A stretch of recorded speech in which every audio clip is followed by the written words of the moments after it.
Hi, welcome back to the Chakra Series. Today we're going to get into the third eye chakra, which is your sixth chakra, which is a little weird. I just realized the 3 and the 6. That's kind of funny. Anyways, so this chakra has a lot of energy and a lot of different things we could talk about. So I'm going to try to simplify as much as I can, and probably will be introducing a secondary video to this after the series is complete, because I feel like there's a lot of correlations to manifestation that could be really touched upon that if I were to go into it fully here, probably would take up the whole video. So the correspondence with the center at which our manifestation really gets exerted out into the world has a lot to do with the visualizations and the imagination center in our third eye. So the third eye is located actually about halfway in between your brow, but halfway back. So it's not actually like right here, which I think perhaps there's a lot of misconception about that. It's actually centered in the center of your head near the pineal gland. So the pineal gland is actually this pine cone symbolic shape organ that actually produces and secretes chemical reactions that allow for your body to really connect with the visual internal world. So this isn't so much of these physical eyes looking outward, but it's actually the inner eye looking in somewhat of an upward direction and allowing that vision to be what we may commonly recognize as the vivid imagery that comes in our imagination centers. Now, most of the time this is very active in our sleep.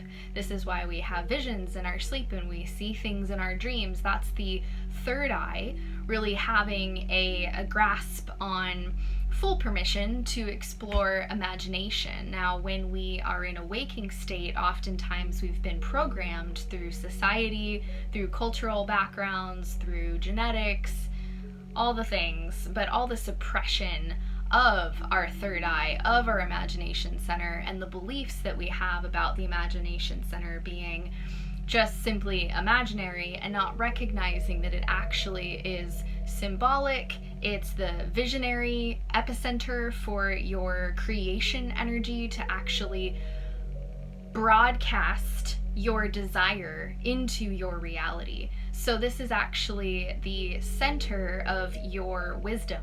It's the seat of your ability to match vibrations and create what you seek into your tangible physical reality. Now, this is also the center, of course, that you have more of that awareness on an intuitive level of what somebody may be feeling or what might be coming. And so it also has a bit of the ability to really look at your telepathics and have that as a collaborative energy with your entire chakra system.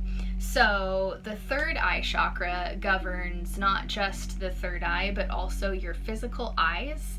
It also governs your ears, like we talked about in the last video. It governs this telepathic channel that runs along the base of your head, right about here. So this is where when we see things and we pick up information in the center of our head, it needs a place to go. So there's like a holding space at the base of your head where it meets the neck. And it's actually, if you put your hand back there, you'll feel there's kind of this soft spot in the center. Let me see if I can show you guys like where exactly it is for me. So right here, like right in this little soft, there's like a divot. There's like a divot, and there's these 2 points at which they kind of stick out a little bit, and then there's like a little like inward space. And that's actually, if you press there, you'll release a lot of energy out of your telepathic channel. So this channel tends to get very, very jammed. It's very overused. We pick up on information all day long. We're like little sponges out in the world. So these energies accumulate in our body, in our chakra system. But what happens when we're just getting things in our head all day long, there's not really any space for it to go. Now, it'll kind of boil up and bubble out into your aura, but if there is some form of agreement in the sense that perhaps you really are studying something, or you need to really sit with a lesson or think about something, or maybe it has a bit to do with somebody else and you're kind of a messenger for that type of information, the telepathic channel will get very jammed. If your spirit guides are trying to give you information, if people that have crossed over are trying to communicate, they oftentimes will send you pictures. And so these pictures get translated in the third eye, and then they start to sort of like a revolving door kind of energy will just shift right into that telepathic channel at the base of your head. So, not always traditionally taught, of course, about the third eye chakra, but from my personal experience and everything that I've studied and experienced through just trial and error and playing with energy, the third eye chakra works in tandem with your throat chakra to create a level of telepathic channel clearing and enhancing. So when you enhance your third eye chakra and create more energy there, create more energy circulating in your throat, you're going to notice the telepathic channel doesn't get quite as tight or as overworked or full.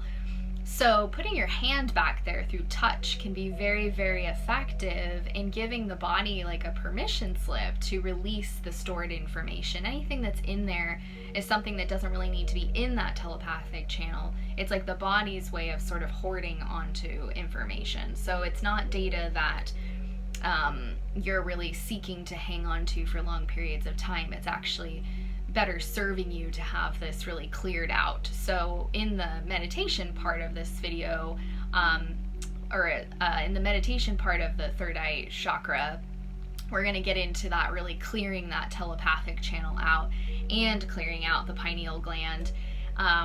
And so the pineal gland really governs all of these things. It also governs the upper sinuses. So we talked about how the lower part of the nose really encompasses more of the throat chakra. Well, now we've got this upper part of the sinuses that work with the ajna center, which is another term for the third eye. So if we go into Sanskrit and look at some ancient interpretations of this center, it's also known as the ajna center. So it governs the center of your head, which governs your mind, so all the analytics. It also really taps into the energy of the outer portion of the brain. So it starts to get into what we would maybe perceive as the crown center, but it starts to actually encompass a bit more of this outer part of the brain as well.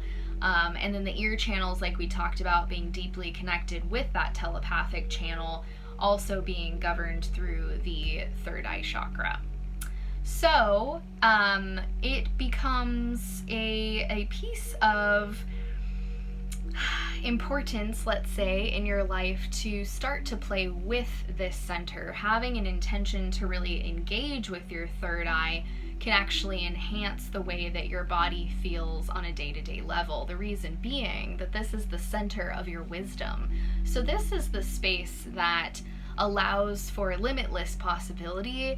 It really taps into visionary quests of what is fantasy that can actually be brought into reality. So it really bridges the gap between some of the lower density, everything you've known up until this point to be true, and this is so far out there, and yet this is still something I'm excited about or want to engage in. And so it really is the center at which those 2 points meet and start to work together. So in a sense, you could look at it as the energy gets a bit into an overdrive mode and overwrites any of the limitation that says in the lower chakras that says, oh no, you can't have that. The third eye really can see that you actually are quite capable of holding this vision.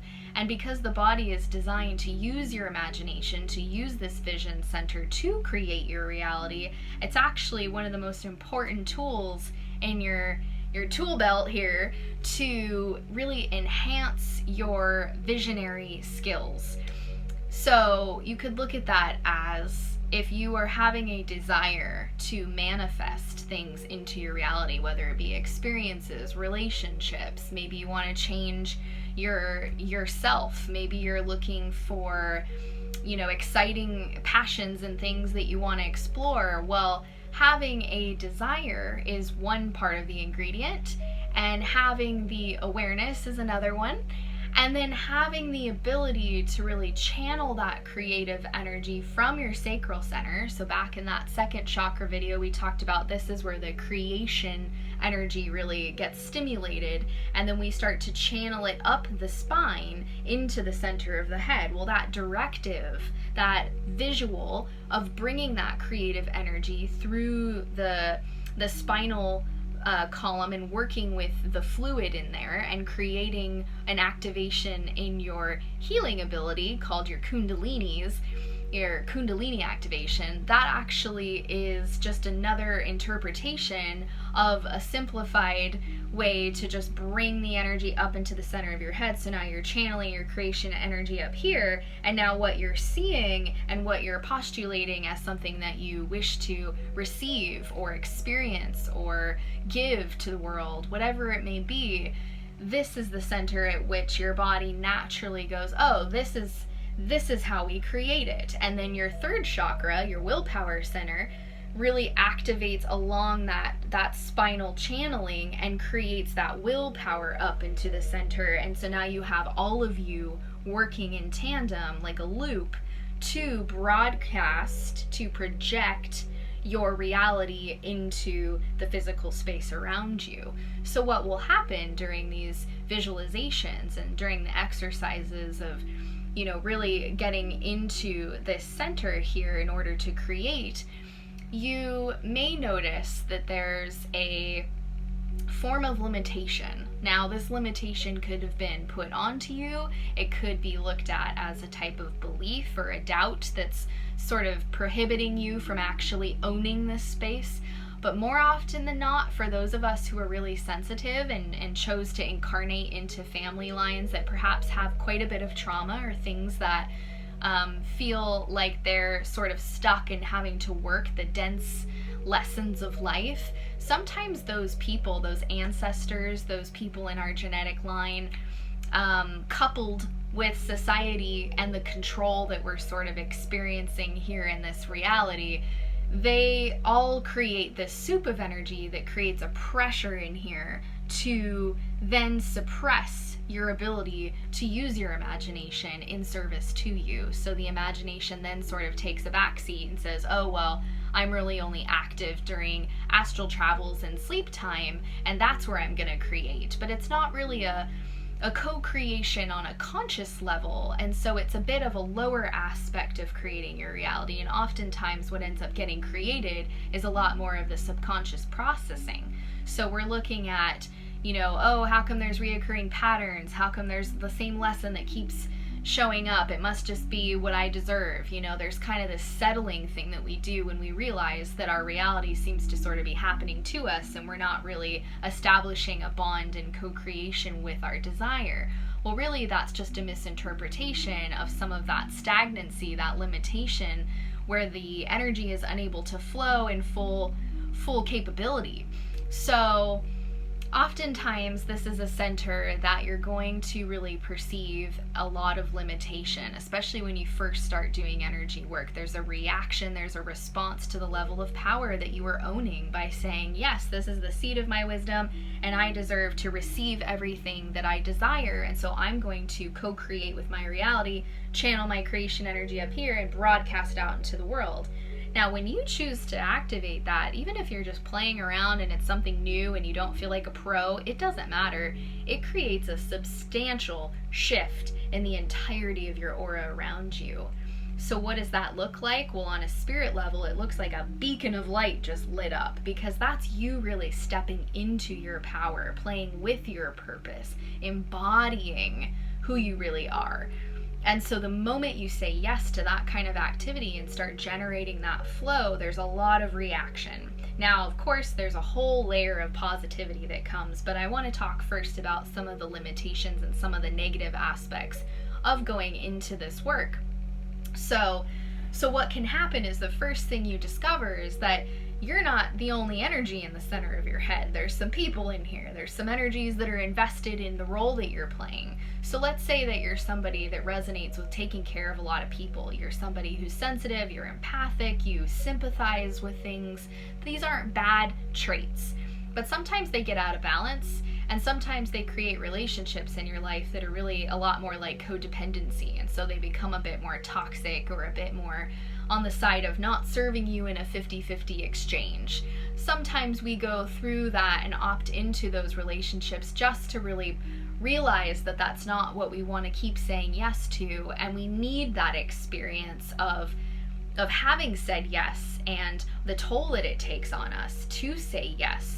And so we go through that journey and that lesson only to realize that it's not sustainable, and it's not something we can keep saying yes to without our body not freaking out, right? So this is where pain will happen. We get autoimmune conditions, we get some forms of like arthritis and things like that, or maybe you start to experience a bunch of headaches, things like that. So when you're holding too much space for people around you, this is a center in which you're going to find a lot of their energy, because this is where they basically agree to you being you and you playing that same role because it serves them. So when you start to create a change by simply just channeling your energy here and having this desire to really create a positive change in your life, it really invites you to create discernment on, well, who gets to be in here. And since this is your seat of wisdom, it's really imperative that the first lesson beyond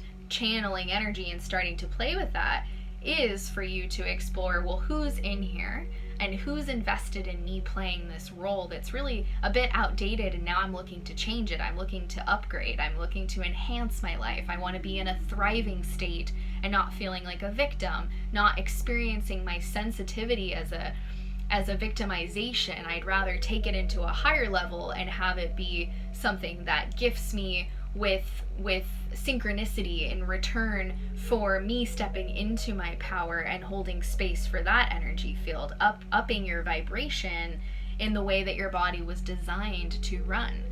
So when you start exploring who's in your head, you might discover, oh look, there's people I love in here, and that's not something that they're doing on purpose. This is a very unconscious agreement. This is them saying, you know, I love you for who you are, and this is how I know you to be, and you have all these traits, and you do all these things, and this is how we, you know, relate to each other. And so there's kind of an investment in you being you.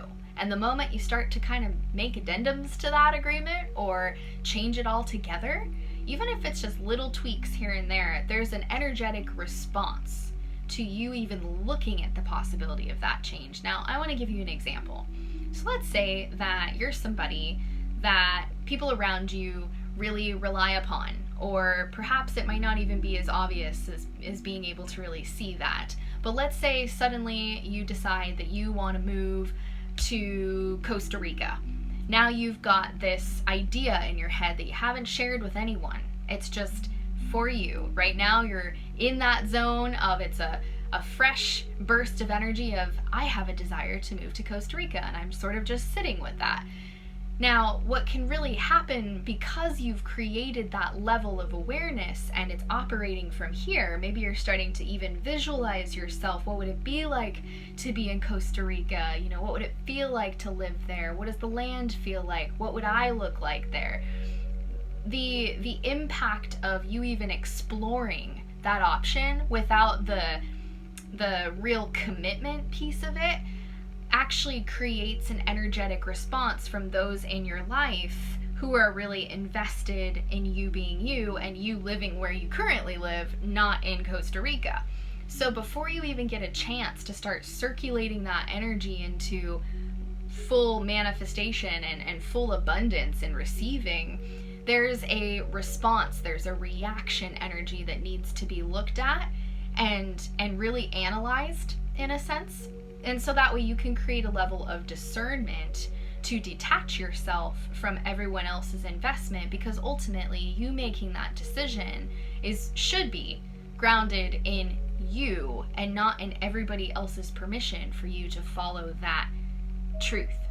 So I hope that makes sense. So what you'll find here in the center of your head has a lot to do with how others see you and how they really value you. And even though these people love you and they might be your best friends or your family or your partners or your kids or your pets, they are simply having an emotional attachment to the way that things are, and there's a bit of resistance coming up. And it's wild because even though you're thinking, well, that doesn't make sense because I haven't acted on it yet, why would they be responding already? Well, the way that energy works is the moment you've got that thought sort of postulated in your energy field, there's a response to the thought.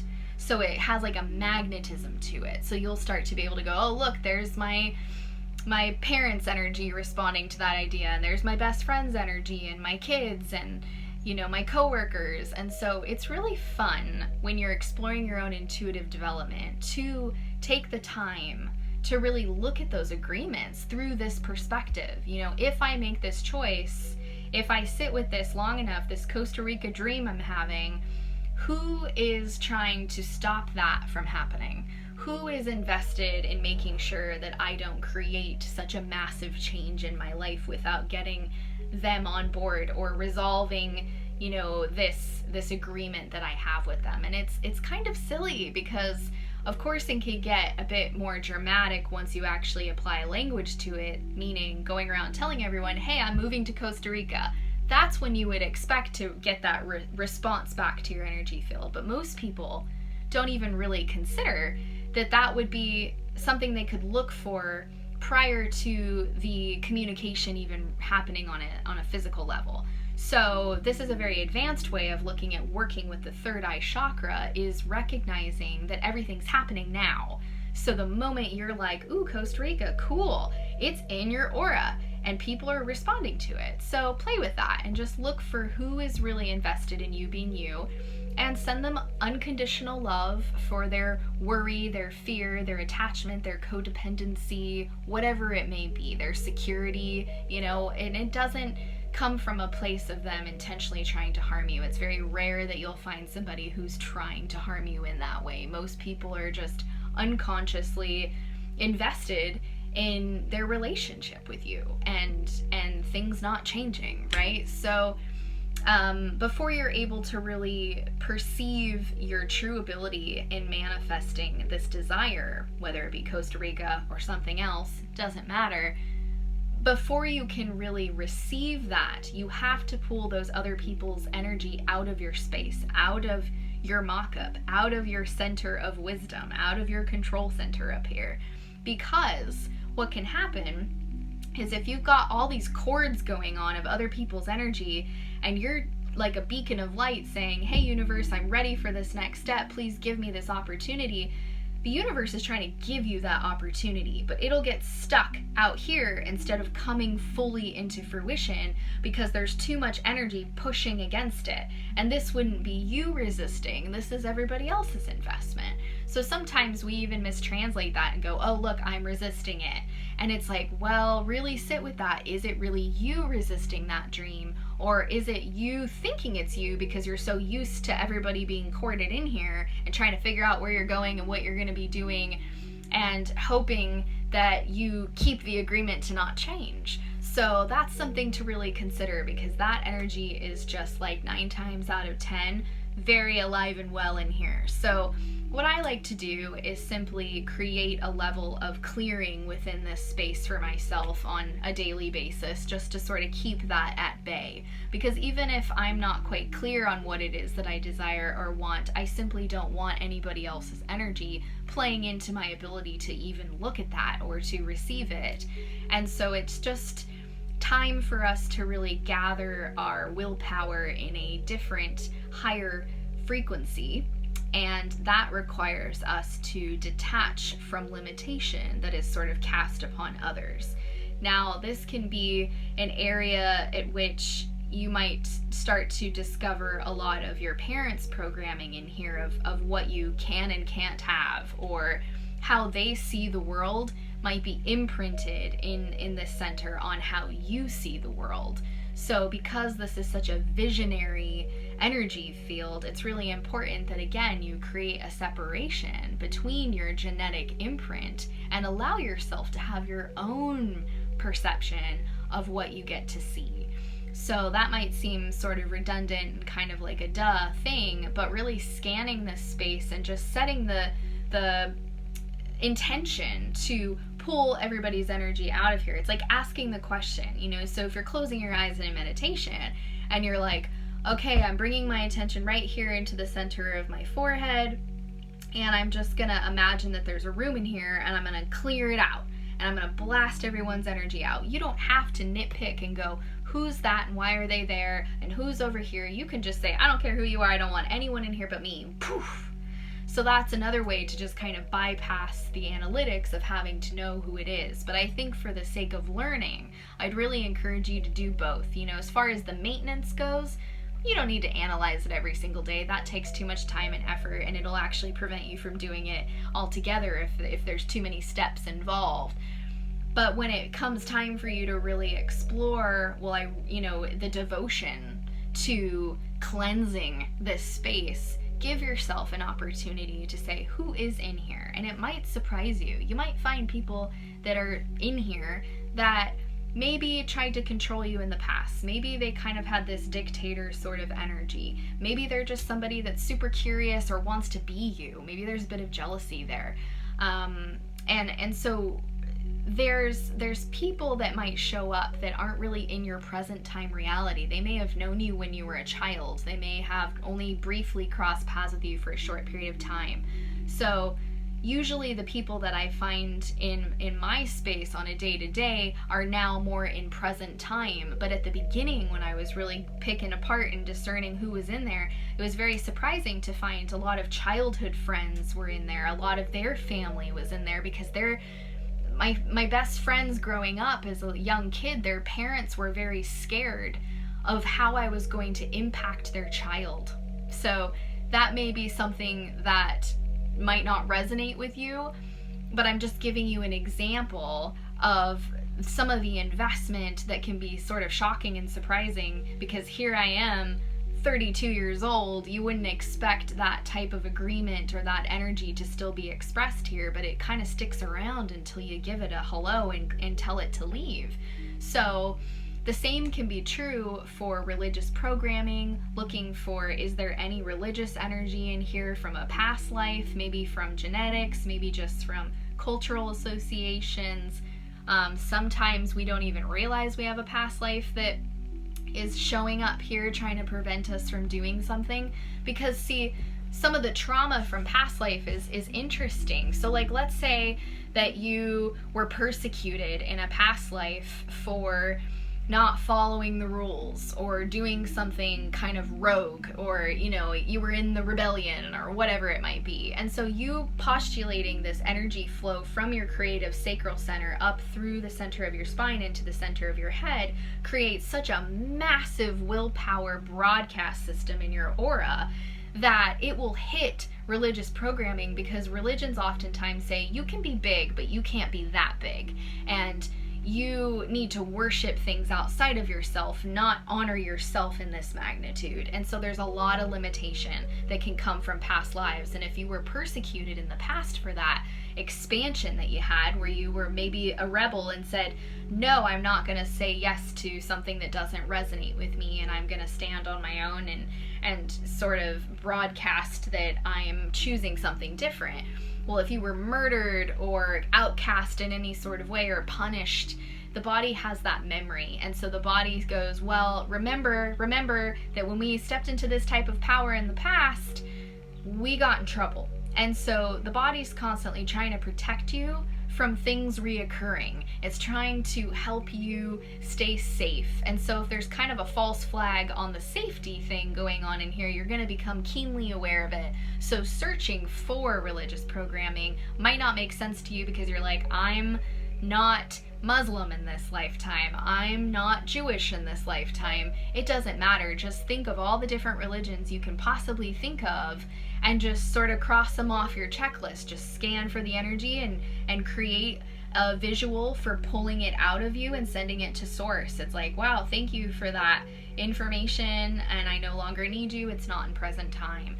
So these things are super important before you really get into playing with your third eye, because you'll start to create things with all that limitation there, and you're essentially like trapped and not able to receive the things that you're spending all this time and energy trying to create. So without that first step of really cleaning house and really discerning who's in here and getting everybody out of there, it can be almost impossible to receive the things that you are wishing to receive. So I hope that makes sense. This is the center that you really look at your entire reality from. So this is the space where even with your eyes open, you kind of have this awareness where it almost feels like the eye is looking upward, where it kind of like overlaps. I hope that makes sense. So really it's like imagination, like thinking about imagination and how you can be awake. You don't have to be asleep to be imagining something. You can be awake and thinking about something you want to draw or create, or maybe you're putting a plate of food together in the kitchen for dinner and you're thinking of how you're going to plate it. It's like you can see, oh yeah, I'm going to put that here, and I'm going to put the lettuce on the side, and I'm put the broccoli over here, you know. So you've got this ability to picture things as you are collaborating with your real eyes being open, your real eyes, your physical eyes here being open. And so what I'm trying to teach to you is that there isn't like a right and a wrong way to like interact with the third eye. And the more you really create a channel of energy there and dial this up into allowing more energy to flow, so just having this intention to like anchor this into like 100%, somewhere between 70% and 100% open, then what'll happen is you'll start to engage with your reality different every single day. Like all of a sudden you're seeing things with your eyes, but you're also getting this impression on a third eye level of what's really going on as well. So it almost like overlaps with each other, and you get to have both simultaneously. So this is really the space that I always say it's how you see the world. And when you start to create change with your third eye, you'll enhance your ability to imagine things and create a receptivity in this center to pick up on sensory perceptions of other dimensional activity that's going on even. So here's another example. Like you'll be in the forest, right? And because your body is getting such a deep healing because of the forest and the trees and the grounding and the earth energy and all the beautiful energy that lives there, what might happen is all of a sudden, you know, you're seeing all these trees, and then you start to get this glimpse of like, almost like something's kind of shape-shifting in the tree. Like, oh, I'm starting to see like faces in the tree bark. Well, a lot of people think, oh, I'm just like, you know, imagining things and it's not really real. But what you're actually starting to tune into is other dimensional data. So there's other types of energy, and you could say higher forms of like nature beings, elementals or sprites, whatever, fairies, gnomes, whatever you want to call them. But these are just types of spirits that want to interact and engage with you. And because you're in a space like the forest where your body is feeling really safe and grounded and supported, these are the places that you're more often than not going to have these types of interactions. Now, of course, it's not limited to that, but for most people, these are the types of initiations into that type of interaction. So you may have your eyes fully open and you're looking at the bark and you're starting to see things sort of morph in and out, different faces kind of pulsing in and out. Now, this is a interactive experience on your telepathics with different beings that are utilizing the physical things in your reality, in your three-dimensional state, and saying, look at how I can play with the energy to get you to have a bit of validation that you actually are interacting with something else. So maybe it's the tree itself sort of showing you different forms that it could take, different faces. So it's not always a very direct, oh, this is, you know, a multitude of beings. It could be one being that's trying to just communicate and have fun with you. So it's not really something meant to scare you. It's actually meant to validate that this is how we were designed to communicate. Now, we come into a world with cultural programming that says this isn't how we communicate. We communicate with our mouth and our mouth only. But actually, we're sending pictures and broadcasting out information all day long and having this interactive experience. And so even if you're showing up to have a communication with someone, you're actually sharing pictures and translating all of this stuff all at the same time. Like, your body naturally runs through the telepathic channel. So that's why maybe for some of you who have been involved in like spiritual communities may have heard or briefly become aware of, the future aspect of humans evolving actually puts us back into our natural state of relying more on our telepathics and less about the need for our voice box to be the one and only communicator. Now, we understand that we also have body language and things like that,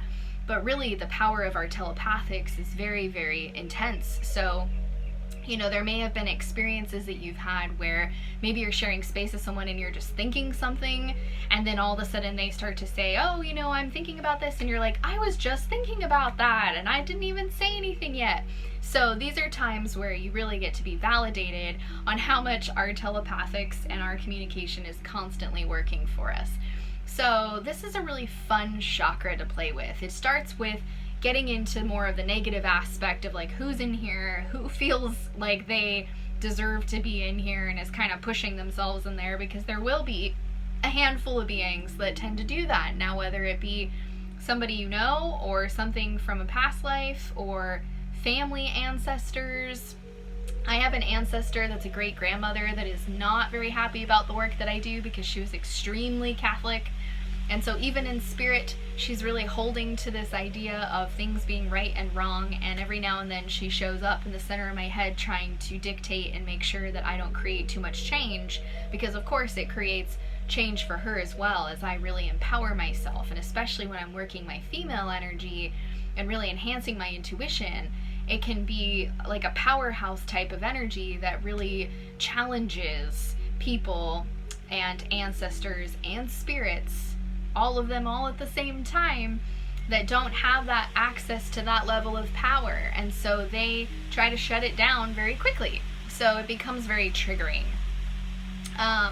So you want to really look for any trapped energy in there. You want to look for just visualizations and fun ways to release the trapped energy. Doing a trap door in the center of your head and releasing everything down is a fun way to play with that. But definitely look for blocked energy based on other people's desires and investment in you, and any block that they have for you to really empower yourself, simply because they're feeling really challenged by having to deal with that for them as well. It's like reminding them of their personal power is the greatest gift, and yet there's a lot of resistance that comes full-fledged for a lot of people. So the direction that you're taking in your life is really the type of vibration that sits here in your third chakra. So when you're feeling really lost or confused, or it feels like you don't really have any control, maybe there's a bit of some disassociation going on where you feel like you're kind of just like floating and vicariously living through everyone else.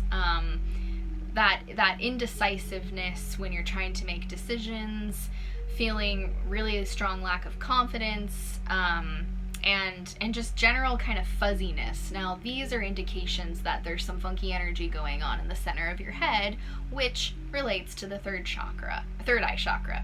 So giving yourself a cleansing there by using color, by placing your hand here, using crystals, using sound healing, just generating some circulation of energy will really help release those blocks. Now, of course, like we talked about with the throat chakra and just like pulling energy out with your hands, this is another one where you can constantly, spin the energy here and allow things to just kind of fly out, because whatever's leaving is nothing that you really want. So, if I sit here and do this for a few minutes, you're probably going to start to feel it. But just really creating this like clean slate here in the center of your head. And another thing I like to do is take my hand and go like this across the forehead. And I do this when I work on people a lot. Like I'll take my hands and go like this right through their forehead, and I just imagine like splitting both the right and the left brain hemispheres and giving it this like gold wash of energy. And whatever can't match that gold vibration is gonna have to shift and move. So then that's when I become aware of like, oh, there was something in there, and there it is. And you know, so you can start to read energy by playing with the healing aspect and then observing what takes place when you create that change. So playing with what feels good for you. I really like, when I'm working on myself, I tend to use one hand and kind of split this way, and I just go like this and imagine like clearing out all the way through the back, down the entire inside of my head. I just go ahead and create that because I don't limit it just to the third eye chakra. And then kind of creating a loop between the right and the left hemisphere with the infinity symbol can be a really cleansing way for your body to let go of any energy that's blocking you from having balance. So whether that be physical balance, emotional balance, or mental balance, but just really making sure that there's equal parts here in your left side of your brain and your right side. A lot of us tend to have a really dominant vibration in one of them, and so creating a change by having this like loop of energy running here actually allows the body to relax and release that pressure that's being put onto the one side. So super important. I do that with every single client. It's probably one of the most profound shifts that I found in practicing and just playing. I started doing it for myself first for a long time, and then realized, oh, of course I should start doing it with clients, and noticed that people were having a very interesting experience where I'd be working like this in their brain, and then things would start to leave their hips and their legs and their feet. And so there's a strong correlation to like physical balance as well, because remember, the brain is governing the rest of your body. So when you create a change there, it really has this magnificent ripple effect. So these are things I like to do before I really sit down and get into this visualization meditation that I'm trying to create a manifestation for my reality. I really want to clean house first before I put in the energy to create that. Otherwise, I'm working through that filter of limitation in trying to create the change. So, you know, it's like you're not going to bring a bunch of new furniture that you've bought into a house before getting rid of the old furniture. It's a similar concept. It's like clean house and then start to create, because now you have some space and some room and some circulating energy to make this a lot easier and effortless for you. So your body wants to work with you. It just simply needs you to acknowledge what was there prior before you can really go ahead and release it and then create the change. So with all that being said, don't put too much pressure on yourself to have to really know who's in there and why and what all the investments are. Just have it, at the very least, just have the intention to get everyone out. Even if you love them dearly, it's really not their space to be creating from, so they can use their own space head to create from. So if you're somebody that resonates with being very analytical, so maybe you kind of have some humor about this and you realize that you tend to go into the analyzer when you're trying, and you have this intention to go into the intuitive side, it's all good. But just know that that overabundance of your analyzer is going to show up here in the third eye chakra. So this is where you're really going to notice that pressure in your head, and you're going to go, oh wow, I really think that there's something going on here where I can sense that there's almost like a tug of war going on, where my intuitive self knows that this is really its space to thrive and help co-create, but then I also have the mental aspect taking home here. So now I've got this analyzer that's kicked on, and really we need both. It's beautiful to have both working symbiotically, but for most of us, we've got a dominant analyzer, and so tuning that analyzer down and turning the intuitive up and allowing it to find a nice blend that feels really good for the body can be a fun tool to play with, so that way you can really have less rigidity and less dominance of one side of your brain over the other. You're allowing it to find a new groove where one isn't going to tax you out. So when you catch yourself in the analyzer, you might also notice that you're somebody that resonates with having a lot of headaches. Any type of like headache energy tends to be really correlated to maybe a genetic predisposition for having a hyper analytic brain. It could also be something that was really, put into as a pressure in your life in order to manage the world around you, but whether that be having to match somebody else's energy field that you live with, that maybe they're very analytical, so now your body is kind of like matching the vibration just so you can like correspond and work well together. And sometimes it's also a demand from like a career path or a safety trigger where the body goes, oh, if I don't analyze everything and pick it apart and try to figure it out and then know that A plus B is going to lead me to C, then it hits that kind of fight or flight safety in the nervous system, which then tells the signals in your brain to turn the analyzer on for safety. And so it's sort of a misconception, because even if you're coming with the best intentions for analyzing something, doesn't mean you're going to have all the answers or you're going to prevent something from happening, or it's just a false truth. And it's not to take away from the power of your analytics, but it's just to really shine light on some of the nitty-gritty, saying, well, wait a minute, is it really the best use of my energy to get super OCD about figuring this out? Or is it that maybe there's a bit more balance I could play with, a little bit of analyzer, a little bit of intuition, and then taking my attention off of it, moving on and doing other things. So that tends to be the best way to respond, because it's not too much and it's not too little, and there's nothing trying to like overpower it and create this tug of war. So if you have like physical symptoms like neck pain, head pain, tension in the head, maybe in the temples, maybe it's like this aura up here, these are all signs that your brain is functioning in a hyper analytical space. Now, of course, there's exceptions. There's other types of headaches that can be hormonal and things like that. But just generally, those of us who have played around enough with self-reflection, you might notice that if you're trying to really think hard about something, all of a sudden you get this real pressure in your head and your head starts to hurt. Like, that's the body's way of saying, we're using the analyzer a bit too much. And if you do it every once in a while, not the end of the world. But trying to find a sweet spot with your intuitive development requires us to like dial down the analyzer a bit, or else you're constantly like judging what you're experiencing. So the intuition really has this neutrality, and the analyzer comes with a lot of judgment. So again, you're not detaching from your analyzer, you're just saying, okay, analyzer, how can we blend this and find a perfect balance so everyone feels great? It's like having your own comfort zone. The other interesting thing about the third eye chakra is this is really a center that dictates how you see yourself.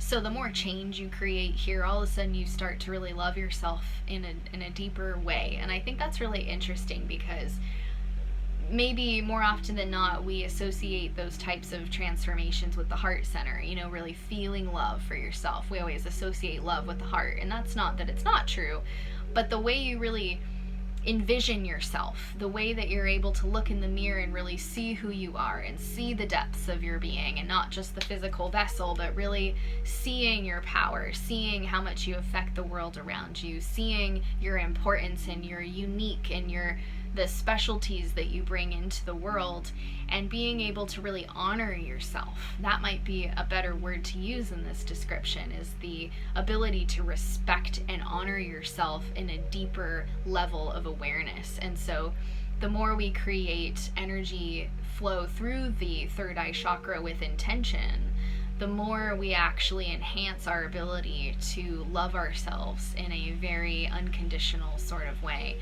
And the unraveling of who we really are starts to become a bit more obvious in how we see ourselves, and it's not just in the concept that's sort of outside of you, like, oh, I know that when I go through this is how it should be. It's taking the should and making it very real, where all of a sudden you're like, whoa, I really felt that, So Another practice I like to do when you're working with the third eye activations is to physically disconnect from chemicals and just looking at, what things in your reality aren't really serving you on a physical level. There's a lot of, correlations to dentistry and different chemicals they use there actually affecting your third eye. So just being aware. You don't have to get super rigid and paranoid about it all, but just know that there's certain aspects of chemicals that can really dim your ability to access the center. Now, fluoride is one of the most common talked about third eye blockers. It creates a type of calcification over your third eye, so your visuals become very foggy. It'd be like trying to look at the world through like this tiny little crack, instead of having the full vision. So decalcifying your pineal gland is sort of a hot topic in the spiritual world, and it's a very real thing. It's a very physical detox that's required. So really enhancing your water intake, really going through a series of detoxes that feel great for you is going to enhance your third eye. Now that goes into thinking about your digestive system and saying, okay, well, what can I eat that really supports my third eye, and know that anything that comes from the earth that has live energy in it, like fruits and vegetables, things that still have life force in it, are going to really activate this center. So juices, having salads, things that aren't really overly cooked, actually have a higher vibrational energy exchange, which really feeds and creates nutrition for your third eye and your higher chakras. So those are some of the most important things you can do on a physical level. Now, there's also the practice that I've played with that seemed to enhance my visualizations, where I started really seeing auras and things like that. And that goes back to breath work and just really channeling the energy up here and having that intention to just at least have, 10, 20, maybe an hour a day where you set aside time, even if it's just 10 minutes. It'll make a change. It'll start to add up and build into a new set of awareness in your field, where you'll start to really just see things without trying. So, there's a fun exercise that I did for a while called eye gazing. So I did two different forms of this. One of them was more challenging than the other. So one was sun gazing. So as the sun's starting to dim down and it's not at its peak brightness, you just find a comfort place for you to sit and just allow your eyes to like comfortably rest. So they're not like this, but they're relaxed, just gently sort of, almost not blurred vision, but relaxing so much where you're not really like fixated on something, right? So I hope that makes sense, but just allowing the gaze to match the sun. So staring right at the sun and just allowing those vibrations to actually have an interaction with your energy field. And that was one of the most profound things that I did for a chunk of time that created this really enhanced awareness of my entire being, but I really noticed my visuals were kicked up a notch. Another version of that was the challenging aspect, because I realized I had so much subconscious things I needed to work through and how I saw myself. So I would sit in front of a mirror and I would just, if this video here was the mirror, I would just stare at myself the same way, with your eyes just kind of gently gazed, where they're almost kind of starting to relax into a halfway closed mark. And that's perfect, because you don't want to have any pressure behind your eye at the time you're doing it. You're in a very relaxed state and you're just focusing on breathing, and the only thing you're focused in on is looking directly into the pupils of your eyes. So having this interaction with the energy exchange in your physical eyes will enhance your third eye. So I did this every single day for like 10 minutes, and then I gradually went to 20 minutes, and then eventually it was like 30, 45 minutes, so I just worked with what I was capable of handling, and it created such an emotional response that I had no expectation.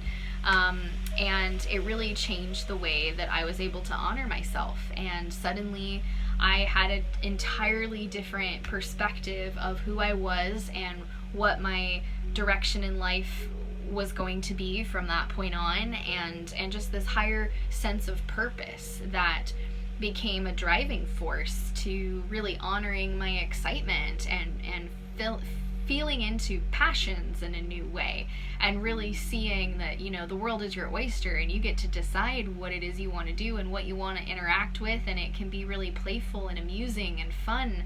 And so allowing yourself to release those things that are causing you to resist can be really, really profound. So I highly, highly suggest those practices. Let's see. So if you are noticing that you're having trouble creating your vision to reality, it might be time to really visit going through a type of detox for your third eye, and that can be done with sound. So some of the things we already talked about are appropriate, but also just knowing that vibration of sound is one of the most profound ways to actually send those brain waves here and create an entirely different spectrum of communication with your physical body and your higher self. So what'll happen is you start to bridge the gap between your higher self and the physical body, so it's less way out here and it becomes a bit more closer to home. So it changes your vessel, it changes the way that you are able to actually co-create with your reality, which is what we were designed to do. So you're just bringing yourself into a more primal, natural state that's not invested in the limitation that our cultural matrix system is sort of casting upon us. So you're opting out of that and opting into how your body, your physical vessel was designed to enhance itself and to enjoy your life and to step out of having this reoccurring suffering that really isn't necessary. So it's not that suffering's bad or that it's completely avoidable, but to have such a degree of suffering all the time is really just an indication that you're trapped in some blocked energy and that there's a lot of limitation that's sort of dictating and controlling you. So really looking for how you can take a higher level of control from this center of your head. And I don't mean control in the sense of that like rigidity, but I mean control as in remembering that this is your center. You get to put your energy in here and really blast it out into the world and change the way you see the planet, change the way you see each other, and you can create these imaginary visuals that will change you. They will change your reality. They affect the greater whole. It's really like a different form of creating intentions for the collective. So I hope that makes sense. It's like, even if you just have this very fantasy vision of how you want to see the planet, maybe it's in this like peace energy, like, oh, I want peace for all beings, and just imagining what that might look like. Maybe all you see is the symbol of like a bunch of different hands holding each other, you know. That could just be your third eye awareness of how you're sending that intention out into the universe to create itself. And so the more that we opt in and do those things and have our imagination a part of it, have our intentions, go into our meditative state, breathe, and have the desire for what it is we wish to experience here, the more likely, the more higher probability that we have to opt into that timeline and actually receive that. So it's an interactive experience. So the sound healing aspect of enhancing your third eye chakra really can bridge the manifestations into a more instantaneous, faster trajectory, let's say. So when we look at the toning that resonates with the third eye, we have Om. So when you say Om, it actually brings you right here into the center of your head. So that's a really beautiful and brilliant way to bring your attention out of any of the other chakras and right here. And I'm sure you've heard Om a bajillion times, and to keep repeating it over and over again actually keeps your body right here pulsing into your third eye. So even when I'm out and about, if I can't say Om out loud without causing some weird social issue,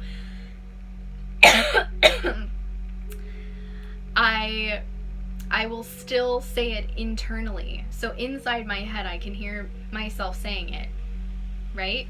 And that just brings your attention right up here. Now, if I'm starting to feel like I'm getting sucked into somebody else's energy field, if I go Om internally, it brings me right up here and I like detach. So it's a really useful tool to use throughout your day if you're feeling triggered by something, kind of losing your space, or just wanting to have a different perspective that's more from a higher level and less about things that maybe I might be feeling in my lower chakras. Another interpretation of sound for the third eye is the A note. So when we look at the musical theory, anything that resonates with A is actually really tuning this third eye interaction. And also, as another adaptation from the Tibetan form of Om, where in Sanskrit Om, we're looking at just so it's like two M's, like in the word like mom. So we're just like so it doesn't even have to be a full Om. It's almost like just the second half. So you get to play around with that and find what feels good for you, or maybe a little bit of both. But those are two different variations that are pretty standard for activating the center and bringing your attention here. It will change you. There was literally a period of time for 3 months straight, I want to say, I listened to Om chanting for 3 hours a day. And sometimes I'd get up and do things and I just have it playing in the background on my computer through my speakers, and it really created a massive shift in my reality. It's like all of a sudden I just had awareness of opportunities, just boom, boom, boom, boom, boom. And I was feeling really different, and my animals were changed because they were experiencing it as they were in the room with me. So, I really encourage you to play with different forms of sound, and not just you toning with your voice box, but also really just allowing yourself to find Om chanting that resonates with you and be willing to play it throughout your day. You don't have to be super present with it. You can just play it in the background, but allow it to really retune your body into the center of your head where you create from. The color association with the third eye is indigo, but I also see it as white. So that's up to you for what you want to play with. But imagining just filling up the center of your head with gold is a beautiful practice to clear it out. But oftentimes there's a lot of white energy that comes in here as well. And sometimes it's multitudes of colors, right? But traditionally we're looking at the standard indigo being the associated color. But I encourage you to play with all three and just see what feels good, and maybe it just feels slightly different to play with those. And I haven't really mentioned too much of smells or whatever in this series, but I will say that when I really feel like I'm holding on to some energy in my third eye and I want to clear it out, a really beautiful way to resolve that is actually to smell frankincense, which is an essential oil, and it balances the right and left hemisphere of your brain. So I really encourage frankincense, and rosemary is another one. As far as crystals go, I love celestite. I have angel aura. I think that's what this is called. Actually, I'm not sure. I'll put the name here when I remember. I think it's angel aura, but it might be... Gosh, I'm totally blanking. But I know this is celestite. So I've got these two stones that I use for third eye activation. I also like to use black stones for third eye. And I know that's not very common, but I have a chunk of obsidian that I actually found, which is cool. But this obsidian really helps clear out anybody else's energy that really is stuck here, or anything I'm not super aware of, like subconscious things. So again, doesn't always have to be color matching, just find what feels good for you. Alright guys, looking forward to creating the change with you in the next video in our meditation. See you then.